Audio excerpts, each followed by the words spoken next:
Hey guys, and welcome to another episode of CPU Speed Motorcycles. I'm gonna have a drink of my Red Bull and put this out of frame, hopefully. But we are not on a motorcycle today, which is obvious. We're talking about helmets. And this is my trusty Bell MX9 Adventure helmet that I've used for quite a while. You can see the Sony action cam mount on it, and it has the dark visor. And I really like these helmets. If you would get one today, they come with MIPS technology, which is a plastic plate on the top to give your head some more leeway if you go down and have a hard impact. And it's very good technology, and I wish more helmets had it. But this helmet is quite old. It's time to retire it, get a new helmet. And there were some things that I was considering when I got a new helmet. And one of them was wind noise. And what's really nice about this helmet, the Bell MX9, and the more, I would say a lot more expensive, the top of the line, Arai XD4, is they have a lot of airflow. There's a lot of vents on the front here. Obviously you can open this up and put goggles in here.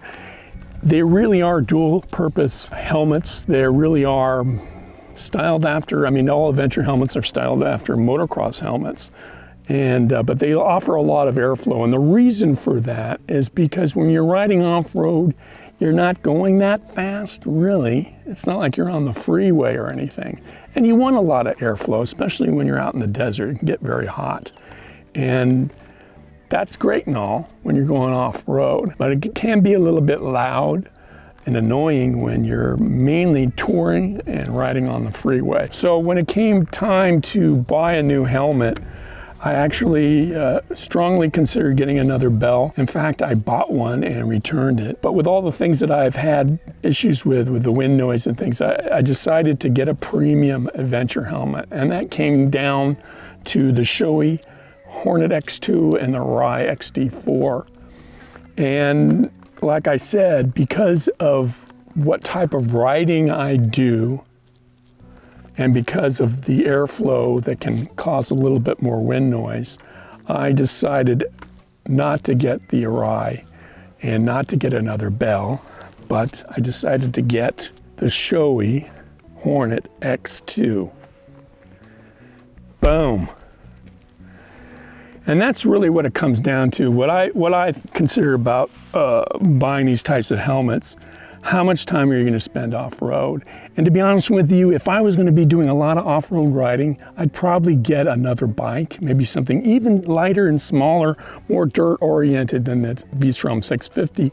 I'd get one of these helmets with the good airflow, and I'd kind of have a whole separate thing going on for my off-road riding.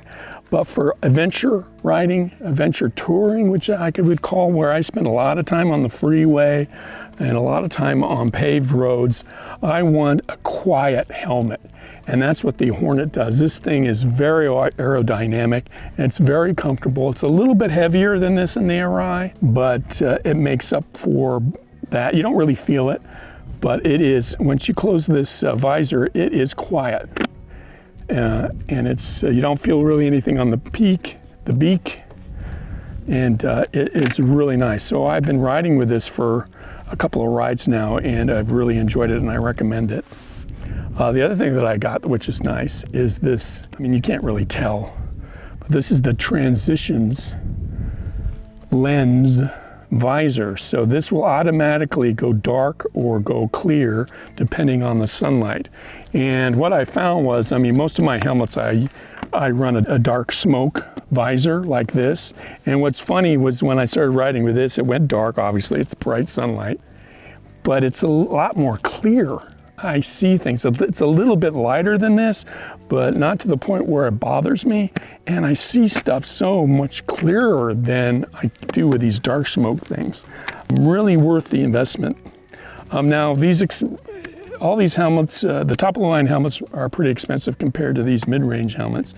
The Bell MX9, which is really a good helmet, really is kind of underrated. It is, especially with the MIPS, but it averages around $250. The Arai and the Hornet are the top of the line adventure helmets, and this one costs $600. And the Arai, depending on what color you can get color schemes. They can go up to over $700. But I was really seriously considering getting the Arai. But what I wanted to explain to you guys today was it came down to what kind of riding I'm doing. And I'm the type of the guy who does not like to get hot. I don't like sweating. It's just hard to avoid these days. I mean, it's so hot all the time, especially when you live in Southern California or areas where it doesn't rain or snow or whatever. I mean, it gets very hot. But the overall enjoyment for the motorcycle riding that I do, I wanted something quiet, and that's what the Hornet gives me. Soon I will put the GoPro attachment here and for the GoPro camera, so I can get the camera on here. But it's really nice. It's really I like it. And they do have different colors, so you can get different colors. I like white because then I can put a bunch of stickers on it. White's better when it's hot too. But thanks for watching. It's getting way too buggy around here. I've been swarmed by bugs. I think I ate one before. This is the Shoei Hornet X2.